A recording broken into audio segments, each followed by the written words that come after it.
ఏమైంది? ఎందుకో తెలియదు బండి స్టార్ట్ కావడం లేదు. పెట్రోల్ అయిపోయిందేమో. నీ ముందరే ఫుల్ ట్యాంక్ చేపించా కదా. అబ్బా ఇక్కడెక్కడ మెకానిక్ షాప్ కూడా దగ్గరలో ఉన్నట్టు లేదు. అన్నా ఇక్కడ రా. ఏమైందన్నా? ఇక్కడెక్కడైనా దగ్గరలో మెకానిక్ షాప్ ఉందా అన్నా? ఇక్కడెక్కడ లేవన్నా. ఏమైందో చూస్తా ఉండండి. ఏయ్ టచ్ చేయకో. మెకానికల్ ఇంజనీర్ అతని వల్లే కాలేదు. ఆఫ్టర్ ఆల్ రైతువి, నీకేమొస్తుంది?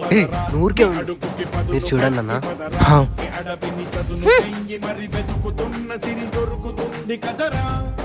ఒకసారి స్టార్ట్ చేయండి అన్నా. హై, చాలా థ్యాంక్స్ అన్నా. తీసుకో. అక్కర్లేదండి. మరి ఏం కావాలి? కాస్త మర్యాద ఇవ్వండి చాలు. సారీ అండి. 10 మంది కడుపు నింపే రైతుకి ఖచ్చితంగా మర్యాద కావాలి. వీడియో నచ్చితే లైక్ చేయండి.